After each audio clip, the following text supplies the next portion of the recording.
আমরা ভাগ্যবান যে সোনার বাংলায় বাঙালি শরীর পেয়েছি, বাংলা ভাষায় কথা বলছি। এর ফলে হয়েছে কি, স্বাভাবিকভাবে মহাপ্রভুর সঙ্গে এবং গৌর পরিকরগণের সঙ্গে আমাদের একটা সম্পর্ক হয়ে গেছে। এর মূল হচ্ছে এই বঙ্গজননী। মহাপ্রভু স্বয়ং ভগবান, পরতত্ত্ব সীমা, শ্রী রাধা মাধব মিলিত তনু, প্রেম পুরুষোত্তম, তিনি পতিত পাবন, করুণা সিন্ধু। এই সিদ্ধান্ত যেমন আমরা কায় মনোবাক্যে মানি, পাশাপাশি এই কথাও আমাদেরকে বিশ্বাস করতে হয়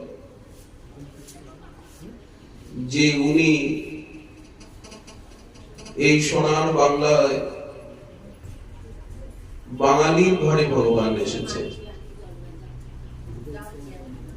মহাপ্রভু বাংলা ভাষায় কথা বলেন,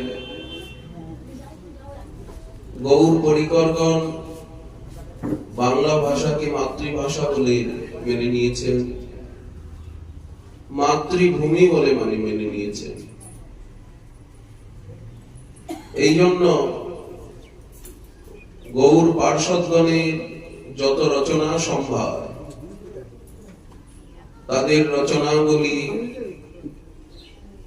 সবই প্রায় করে বাংলা ভাষায় রচিত। চৈতন্য চরিতামৃত, চৈতন্য ভাগবত, চৈতন্য মঙ্গল, যত গৌর পার্ষদগণের এবং গৌরাঙ্গের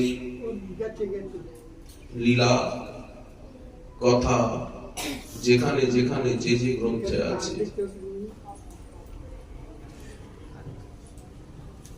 শুধু তাই নয়, শ্রীল রঘুনাথ দাস গোস্বামী পদ লিখেছেন যে মহাপ্রভু গৌর দেশকে, গৌর মন্ডলকে, গৌর দেশবাসীকে একান্ত আপনার বলে অঙ্গীকার করেছেন। এখানে 24 বছর প্রভুর লীলা, বাকি সন্ন্যাস নিয়ে নীলাচলে ভারতের নানা প্রান্তে ভ্রমণ করেছেন। 18 বছর মহাপ্রভু স্থির ভাবে নীলাচলে অবস্থান করে এই গৌরমণ্ডলীর উপরে যথেষ্ট কৃপা প্রকাশ করেছেন এবং সহজ সরল ভাবে যাতে আমরা কৃষ্ণ প্রেম পেতে পারি, মানব জীবনের মুখ্য লক্ষ্য যে প্রেম ভক্তি লাভ, সেটি যাতে আমাদের কাছে সহজ সরল সুলভ হয়, এই জন্য মহাপ্রভু সকলকে মহামন্ত্র উপদেশ করেছেন। প্রভু কহেন, কহিলাম এই মহামন্ত্র, সবে গিয়া ঘরে জপ করিয়া নির্বন্ধ।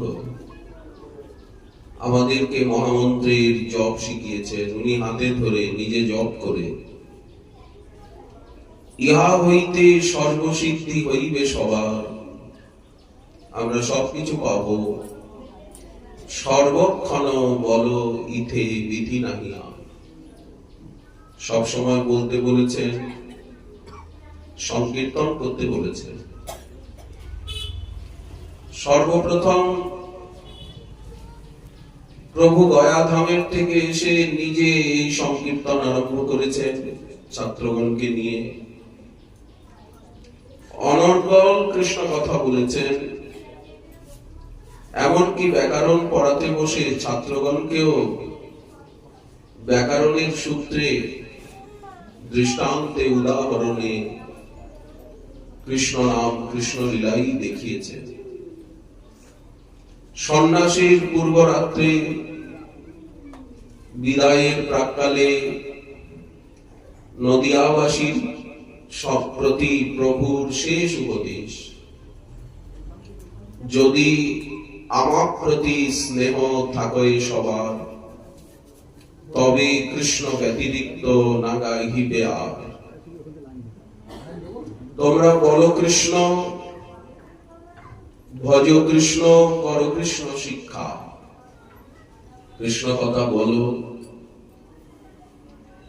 কৃষ্ণ বিষয়ে আলোচনা করো, কৃষ্ণ নাম করো এবং কৃষ্ণের সংসার করো, বাকি দায় দায়িত্ব আমার। এইভাবে মহাপ্রভু স্নেহময় পিতার মতো গৌর দেশবাসীকে এই উপদেশ দানে কৃতার্থ করেছেন। এবং মহাপ্রভুর এই গৌরমণ্ডলে আসার উদ্দেশ্যই হচ্ছে আপনি করিব ভক্ত ভাব অঙ্গীকারে, আমি নিজে ভক্ত হব। ভগবান কেন ভক্ত হবে? কিন্তু ওনার ইচ্ছা হলো আমি ভক্ত হব। স্বয়ং ভগবান গোবিন্দে আপনি আচরি ভক্তি আমি শিখাবো সবারে। নিজে আচরণ করে আমি সকলকে ভক্তি শেখাবো। এই জন্য মহাপ্রভু এবং তার পার্শ্বদগণের লীলা ভক্তি রসময়, ভক্তিরই আস্বাদন এবং প্রশিক্ষণময়। নিজে না আচরিলে অন্যে শিখানো না যায়, এই তো সিদ্ধান্ত গীতা ভাগবতে কয়। আমাকে আচরণ করতে হবে, আচরণের মধ্যে দিয়ে, আস্বাদনের মধ্যে দিয়ে বিতরণ। তারই স্থান হচ্ছে এই গৌরমণ্ডল ভূমি। মহাপ্রভু হরিদাস ঠাকুরকে এবং নিত্যানন্দ প্রভুকে আদেশ করলেন, নদিয়াবাসীর ঘরে ঘরে গিয়ে আমার এই আজ্ঞা, আমার এই প্রার্থনা, আমার এই ভিক্ষা, আবেদন, নিবেদন, সংবেদন তোমরা আমার প্রতিনিধি হয়ে জানাও। ইতিপূর্বে হরিদাস ঠাকুর তিনি সর্বপ্রথম নামের প্রচার করেন। মহাপ্রভু বললেন, নামের আচার প্রচার তুমি করো দুই কার্য, তুমি সাধু, তুমি সর্ব জগতের আর্য পূজ্য। এই এখন আমরা একে উত্তর 24 পরগনা বলছি, কিন্তু এক সময় ছিল এটা যশোহর জেলায়, বৃহত্তম যশোহর। এখন যশোহর জেলা কয়েকটা টুকরো হয়ে গেছে, যশোহর, সাতক্ষীরা এবং উত্তর 24 পরগনা।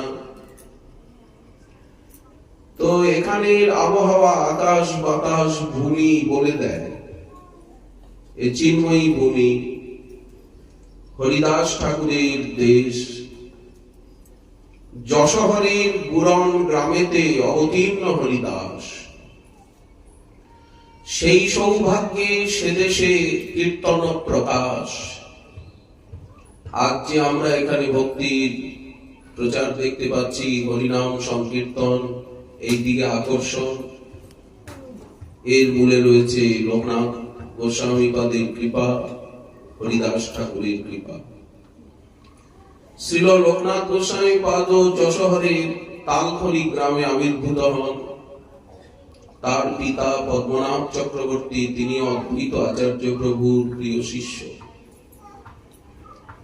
এই যশোহর জেলায় নিতাই চাঁদের কত লীলা। সর্বপ্রথম হরিদাস ঠাকুর হরিনাম এবং ভক্তির মহিমাকে প্রচার করেন। দেশের জমিদার রামচন্দ্র খান, তিনি বৈষ্ণব বিদ্বেষী, তিনি শক্তি উপাসক। হরিদাস ঠাকুরকে সকলে সম্মান করছে জেনে উনি মনে মনে ভাবেন যে আমাকে লোকে এত সম্মান করে না, হরিদাসকে করে, এটা মোটেই বরদাস্ত করা যায় না। আমি তাকে অপমান করে কলঙ্কিত করে দেশের থেকে তাড়াবো। লক্ষ্য হীরাকে লাগিয়ে দিলেন বেনাপোলের জঙ্গলে। হরিদাস ঠাকুর নির্জনে পর্ণকুটির করে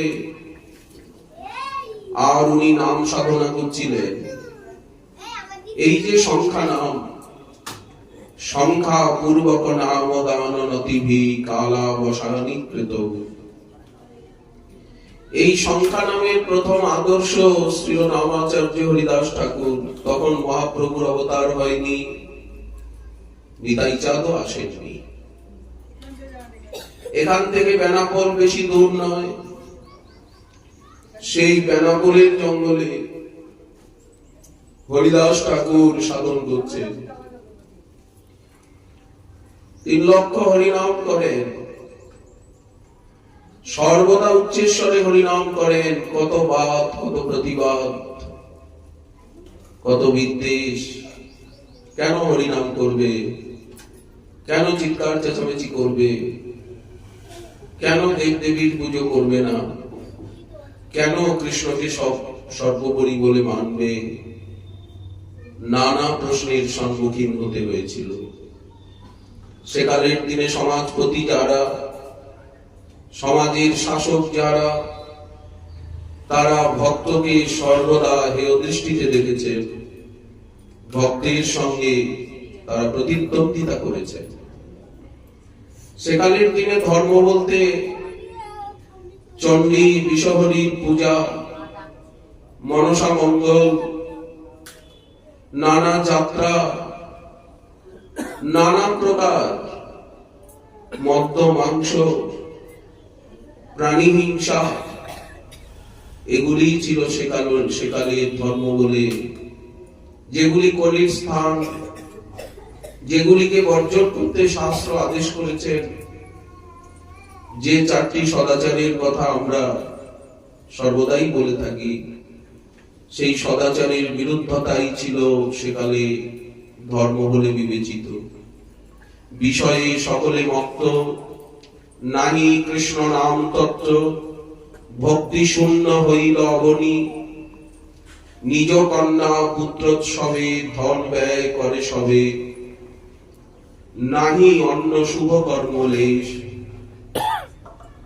যক্ষ পূজে মদ্য মাংসে, নানা মত জীব হিংসে, এই মত হইল সর্বদেশ। সর্বপ্রথম এই বেনাপোলের জঙ্গলের থেকেই, যশোহর জেলার থেকেই নাম প্রেম প্রচার আরম্ভ হয়েছিল। অবশ্য এর পটভূমিকা তৈরি হয়েছিল বাংলাদেশের শ্রীহট্ট থেকে, সুনামগঞ্জ জেলার থেকে। মাধবেন্দ্র পরিপাদ আবির্ভূত হয়েছিলেন শ্রীহট্টের সুনামগঞ্জ জেলায়। অদ্বৈত প্রভুরও আবির্ভাব শ্রীহট্টের সুনামগঞ্জে, হিমালয়ের কোলে, লাউর পরগনায়, নবহট্টে। এই ভক্তিবাদ, এই নাম প্রেম, এই পরম ধর্মের স্রোত শ্রীহট্টের থেকে এসেছে, ওপার বাংলার থেকে পার বাংলা। মাধবেন্দ্র পরিপাদ এর প্রতিষ্ঠাতা। তারই শিষ্য বর্জ শান্তিপুরনাথ অদ্বৈত প্রভু, তিনি এগিয়ে এসেছেন। কিন্তু সর্বপ্রথম ব্যক্তভাবে সমাজে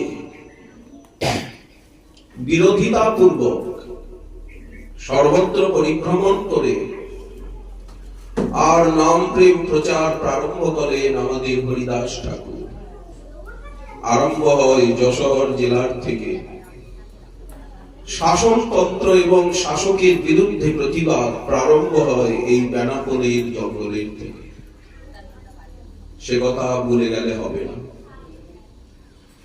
হরিদাস ঠাকুরকে কলঙ্কিত করবার জন্য লক্ষ্যহীরা তিনি নিশিথিনীতে রাত্রিতে উপস্থিত হন। 3টি রাত্রি 2টি রাত্রি কেটে যায়, ঠাকুরের সংখ্যা নামই শেষ হয় না। 3য় রাত্রিতে যখন দিবস অবসান, রাত্রি অবসান প্রায়, তখন সেই বার বনিতা হরিনাম করতে থাকে, নাম গ্রহণের ইচ্ছা জাগে। হরিদাস ঠাকুরের চরণ তলে পড়ে যান, রামচন্দ্র খানের কথা বলেন। তিনি বৈষ্ণব বিদ্বেষী, তিনি ভক্তি ধর্মের বিরোধিতা করেন। হরিদাস ঠাকুর শুনে বললেন, আমি জানি রামচন্দ্র খানের বিবরণ, আমি সব জানি। যেই রাত্রিতে তুমি এসেছিলে আমি তোমাকে দেখেই সবকিছু বুঝতে পেরেছিলাম, তখনই আমি বেনাপোল ছেড়ে চলে যেতাম। কিন্তু এই যে 3টি রাত্রি আমি এখানে থাকলাম কেবলমাত্র তোমার জন্য। দেখুন গৌর ভক্তের কৃপা, মহাপ্রভুর কৃপাই, কৃষ্ণ কৃপাই তার ভক্তের ভিতর দিয়ে কিভাবে প্রসারিত হয়, বিতরিত হয়, তারই দৃষ্টান্ত। 3টি রাত্রি আমি তোমার জন্য এখানে থাকলাম। বেশ ভালো, তুমি হরিনাম করতে চাইছো, খুব আনন্দের কথা। যিনি নাম করেন তাকে দেখলেই নাম করতে ইচ্ছা হয়।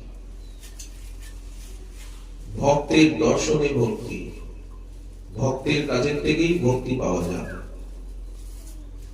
দর্শনে পবিত্র করো এই তোমার গুণ। বৈষ্ণব বন্দনায় আমরা কি গাই? বৃন্দাবনবাসী, নবদ্বীপবাসী, নীলাচলবাসী, এই তো বলা হয়। যে দেশে বইছে মহাপ্রভুর ভক্ত যত, গৌর দেশে স্থিতি হইয়াছেন আর হবে, ইত্যাদি ইত্যাদি বলা হয়। ওখানে তো কারো নাম নেওয়া হয়নি। এতটুকুই যদি আমরা করি, তার ফলশ্রুতিটা কত বিশাল দেওয়া হচ্ছে দেখুন। সর্ববাঞ্ছা সিদ্ধি হয় অতটুক করলে। যমবন্ধ ছুটে 2য় ফল, জগতে দুর্লভ হইয়া 3য় ফল, প্রেম ধন লুটে 4র্থ ফল, আর মনেরও বাসনা পূর্ণ অচিরাতে। তাহলে নাম না নিয়ে, শুধু স্থানের নাম নিয়েই প্রণাম করলে যদি এত ফল হয়, বললেন দেবকী নন্দন দাস এই লোকে কর। তাহলে যারা সাক্ষাৎ সঙ্গ পান তাদের ভিতরে কতখানি ভক্তির, জ্ঞানের, অনুভূতির সঞ্চার হয়। এই পথটা সঞ্চারের, ভক্তির হৃদয়ের থেকে ভক্তি সঞ্চার হয়, হৃদয়ের থেকে হৃদয়ে, হৃদয়ের থেকে হৃদয়ে। এইভাবে ভক্তি মহারানী তিনি এগিয়ে যান আলোক কিরণের মতো, গঙ্গার প্রবাহের মতো। এক জায়গায় দাঁড়াবেন না, এগিয়ে যান। ভগবতী ভাগীরথীর স্রোত যেমন এগোচ্ছে। হরিদাস ঠাকুর বললেন, বেশ ভালো কথা, তোমার নাম নিতে ইচ্ছা হয়েছে, তুমি এক বস্ত্রে মাথা মুড়িয়ে আর এই জঙ্গলে আমার কুটিরে এসে থাকো। দেখুন কিরকম উপদেশ করছে, যে তুমি মস্তক মণ্ডিত করে, নারীর কেশেরই তো শোভা, মাথা মুড়িয়ে এক বস্ত্র পরে আর আমার এই বেনাপোলের জঙ্গলে এই কুটিরে থাক। আমার মতো 3 লক্ষ হরিনাম না, ব্যাস। আর ঘরে যা তোমার টাকা পয়সা আছে সব ব্রাহ্মণ গরিব এদেরকে দান করে দাও। এই বলে উনি মহামন্ত্র উপদেশ করলেন। এই প্রথম শিষ্য করলেন হরিদাস ঠাকুর, তার প্রথম শিষ্যা। এই বেনাপোলে মহামন্ত্র উপদেশ করলেন। তারপরে উনি চলে গেলেন। এখানের থেকে পুলিয়া, শান্তিপুর, কুলিনগ্রাম, আদি সপ্তগ্রাম, এইসব অঞ্চল জুড়ে, হুগলি জেলা, নদিয়া জেলা জুড়ে উনি প্রথম নাম প্রেম প্রচার করতে লাগলেন। আর সেই বেনাপোলের বারবণিতা ভক্তিমতী তিনি আজ হরিদাস ঠাকুরের শ্রীমুখে নাম পেয়ে তার অন্তরে বৈরাগ্য জেগে গেল, সংসারের অসারতা তিনি অনুভব করলেন। এটা কি সম্ভব? অমন পরমা সুন্দরী তিনি মাথা মুড়িয়ে আর ওই জঙ্গলে থাকেন, হরিনাম করেন, সামান্য কিছু আহার করেন, চর্বণ উপবাস। ইন্দ্রিয় দমন হইল, প্রেমের প্রকাশ, হৃদয়ে প্রেমের আবির্ভাব হল, পরম প্রেমিকা হয়ে গেলেন। শ্রীল কবিরাজ গোস্বামীপাদ লিখেছেন চৈতন্য চরিতামৃতে, সেই দেশের বেশ্যা হইলা পরম মহান্তি, বড় বড় বৈষ্ণব যার দর্শনে জানতি। বড় বড় মহাজন মহাপুরুষ হরিদাস ঠাকুরের শিষ্যাকে দেখতে আসতেন, তার কৃপা চাইতেন যে আপনি দয়া করুন, আমরাও যেন হরিনাম করতে পারি আপনার মতো, বৈরাগ্য বিদ্যা অন্তরে নিয়ে। এইভাবে নিষ্কিঞ্চনতাকে স্বীকার করে, ত্যাগ দৈন্যকে স্বীকার করে, যে রূপে লইলে নাম প্রেম উপজল। হরিদাস ঠাকুর যে পথটা দেখালেন সেটা দৈন্যের পথ, ত্যাগের পথ। দৈন্য এবং ত্যাগের সঙ্গে সঙ্গে হরিনাম নিলে অপরাধ শীঘ্র ক্ষয় হয়, শীঘ্র প্রেমোদয় হয়। এই জন্য ওনাকে ওই প্রকার উপদেশ করলেন। সেকালের দিনে কত ভক্তির বিরোধিতা, এই নাম প্রচারের জন্য ওনাকে 22 বাজারে বেত্রাঘাত পর্যন্ত সইতে হলো। ওনাকে বেঁধেছে যে গঙ্গার জলে ফেলে দিল। শান্তিপুর, ফুলিয়া, সেখানকার কিছু ব্যক্তি এবং সেকালের দিনে প্রশাসক ওনার প্রাণ হননের চেষ্টা করলো, কিন্তু উনি নির্ভীক ভাবে সবকিছু মেনে নিলেন।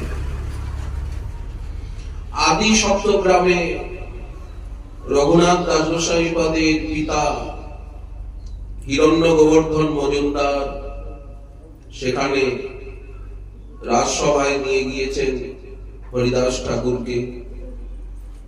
হরিদাস ঠাকুর বলরাম আচার্যের গৃহে ছিলেন। এই বলরাম আচার্যই হিরণ্য গোবর্ধন মজুমদারের পুরোহিত।